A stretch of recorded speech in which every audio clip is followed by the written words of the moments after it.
Salam hormat dan salam sejahtera. Anda sedang menonton rancangan BIS Malaysia untuk edisi hari ini Jumaat 19 Jun 2020 bersama dengan saya, Raydrin Robin.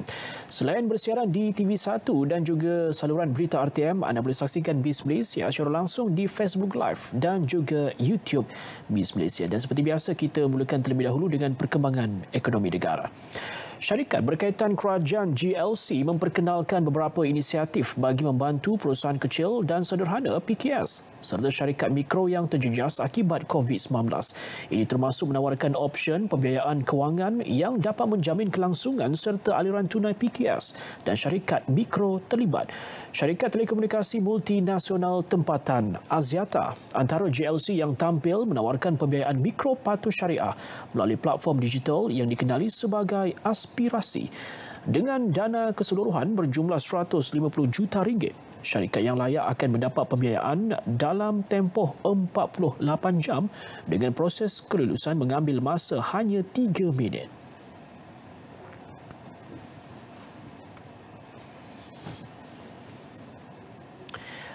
Berikutan pengumuman Perdana Menteri Tan Sri Muhyiddin Yassin menerusi Pelan Jana Semula Ekonomi Negara Penjana bahawa kerajaan bakal mengecualikan cukai jualan sepenuhnya bagi kereta penumpang CKD dan 50% bagi model CBU.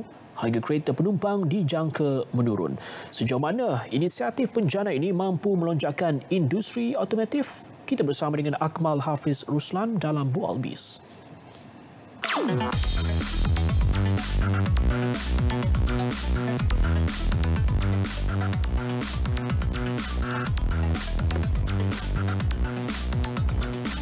Baik, terima kasih kepada rakan penyampai di studio dan untuk segmen Bual BIS. Kali ini kita bersama dengan seorang lagi tetamu iaitu Datuk Aisyah Ahmad, Presiden Persatuan Automotif Malaysia MAA yang akan berkongsi tentang topik penjana lonjakan industri automotif. Assalamualaikum Datuk. Waalaikumsalam. Sihat Datuk?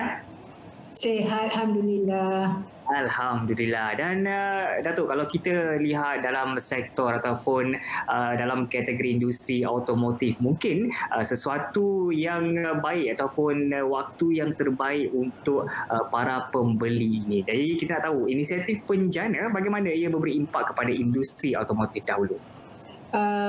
Kira ni apa, memang ahli-ahli Persatuan Automotif sangat berterima kasih kepada kerajaan kerana memberi bantuan pemansuhan cukai jualan untuk 6 bulan setengah daripada 15 hari bulan Jun sampai 31 Januari 2021. Ini akan mengurangkan harga kenderaan di atas jalan. Dan juga saya rasa semua pengedar-pengedar otomotif juga akan memberi diskaun yang lebih memuaskan untuk menggalakkan pembelian kereta pada masa inilah. Ini adalah masa yang paling baik untuk beli kereta.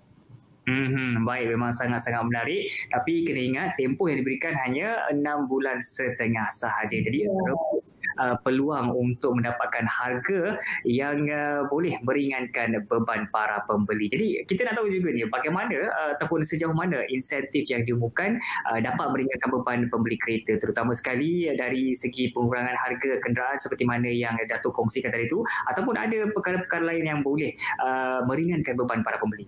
Okey, saya jangkakan pengurangan ni pemansuhan cukai jualan ni, dia punya peratusan adalah daripada 3% sampai ke 7%. Tertakluk kepada model-model yang dibeli. Kalau model-model yang lebih tinggi harganya, mungkin cukai jualan pemansuhan tu lebih tinggi. Dan juga syarikat-syarikat otomotif akan memberi insentif atau diskaun-diskaun yang lebih merangsangkan untuk menggalakkan pembelian. Kerajaan juga telah menyuruh penjual kenderaan ini untuk memberi diskaun kepada pembeli-pembeli. Itu adalah syarat untuk mendapat pengurangan atau pemansuhan cukai jualan. Baik, dan untuk pengecualian cukai jualan kenderaan, sejauh mana ia boleh mempengaruhi jumlah keseluruhan untuk industri bagi tahun ini? Kita tengok ni pada minggu inilah adalah lebih banyak customer-customer yang telah menelpon untuk menahu tentang harga kenderaan, ada lebih minat untuk membeli kenderaan lah. Tapi pada masa sekarang ni tak semua syarikat-syarikat otomotif dah mengeluarkan harga yang baru dan diskaun yang baru yang akan diberikan kepada pembeli-pembeli. Jadi saya rasa sudah tentu akan meningkatkan jualan. Baik Dato', jadi sejak PKP yang dilaksanakan pada Mac lalu dan juga perkembangan semasa pandemik COVID-19 ketika ini, bagaimana dengan keyakinan pembeli kereta? Keyakinan seluruh rakyat Malaysia dah menurun. Ekonomi Malaysia pun dah merosot. Jadi orang lebih berhati-hati untuk membelanja. Banyak orang yang hilang pekerjaannya, atau kalau tak hilang pekerjaannya, gajinya dipotong. Peniaga-peniaga kecil tak dapat meniaga. Jadi ini akan mengakibatkan kebanyakan orang lebih berhati-hatilah untuk membelanja lah pada masa ini. Dan dengan keadaan tersebut, itu merupakan cabaran yang dihadapi dalam sektor otomotif. Mungkin langkah-langkah untuk menangani itu bagaimana, Dato'? Langkah-langkah untuk menangani ini adalah dengan memberi diskaun yang tinggi, dan untuk menarik pembeli-pembeli, pengurangan atau pengecualian cukai jualan itu akan diberikan kepada pembeli-pembeli kenderaan. Juga bayaran bank pada bulanan akan menurun sebab harga kereta dah dikurangkan. Jadi monthly payment tu akan turun juga. Insurance premium pun akan menurun. Jadi ini akan menggerakkan orang untuk membeli kereta-kereta yang baru, dan kalau boleh ada juga bank, kalau bukan untuk pinjaman hire purchase ni, tapi untuk pinjaman daripada bank sebagai pinjaman untuk membeli kereta, boleh dapat loan 100% lah, normal loan lah. Kalau itu untuk pembeli-pembeli yang layak sajalah. Baik, itu dia. Dan dengan ini insentif penjana ni, bagaimana ia dapat menggalakkan orang ramai membeli kenderaan dan juga melonjakkan keseluruhan industri automotif selain daripada diskaun yang diberikan kepada bakal pembeli? Ya, saya rasa memandangkan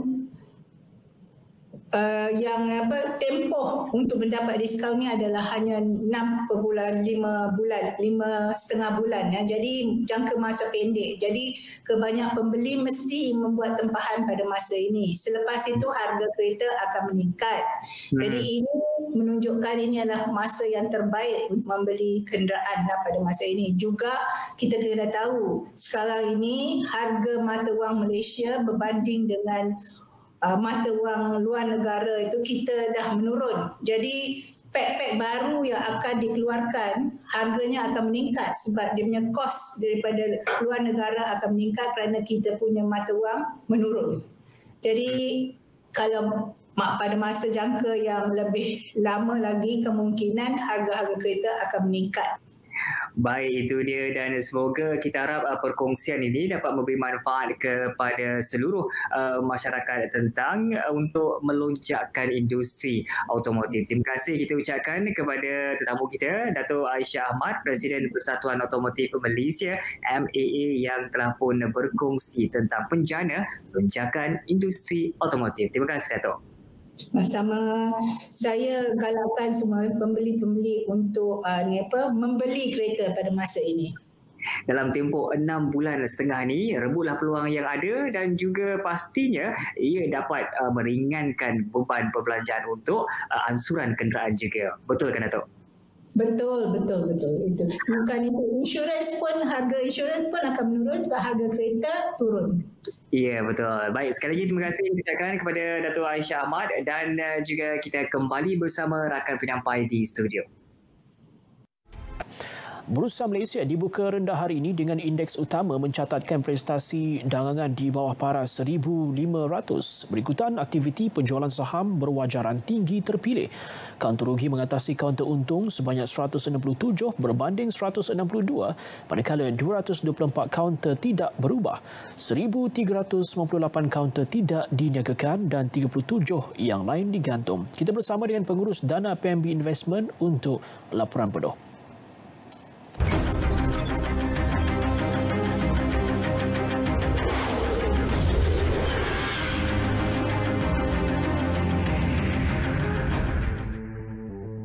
Pada sesi urus niaga pagi, Bursa Malaysia didagangkan di dalam julat yang sempit dengan pelabur mengambil pendekatan berhati-hati. Pasaran juga berada di dalam fasa konsolidasi dan ditambah dengan tiadanya pemangkin baru. Pada penutup 12.30 tengah hari, indeks komposit FBM KLCI jatuh 1.72 mata untuk ditutup rendah kepada 1,503.19. Pasaran berada dalam trend positif dengan kaunter untung mengatasi kaunter rugi pada kadar 465 berbanding 360. Sementara 1,126 kaunter kekal tidak berubah atau tidak diurus niaga. Secara keseluruhan, 30 saham komponen FBM KLCI menyaksikan 10 kaunter untung, 14 kaunter rugi dan selebihnya kekal tidak berubah. Antara kaunter untung, Petronas Dagangan Berhad, Top Glove Corporation Berhad dan Hartalega Holdings Berhad. Masing-masing naik 64 sen, 22 sen dan 18 sen. Manakala kaunter rugi, Nestle Malaysia Berhad, Public Bank Berhad dan Hong Leong Bank Berhad. Masing-masing jatuh 50 sen, 24 sen dan 18 sen. Sementara itu, nilai mata wang tempatan didagangkan bercampur-campur. Ringgit naik 0.68% kepada RM5.32 sepaun, 0.31% kepada RM4.80 seeuro, 0.13% kepada RM3.07 sedolar Singapura dan 0.05% kepada RM4.28 sedolar Amerika. Selebihnya, ringgit susut 0.07% kepada RM4 setiap 100 yen. Laporan disampaikan oleh Nur Raihan Munir, PNB Investment Berhad. Baik, terima kasih Raihan untuk laporan analisis saham itu tadi. Bis Malaysia berakhir di sini. Terus amalkan kawalan kendiri serta biasakan dengan gaya hidup norma baharu. Sama-sama kita patuhi perintah kawalan pergerakan pemulihan. Dengan itu saya, Ray Robin, salam hormat dan kita jumpa lagi.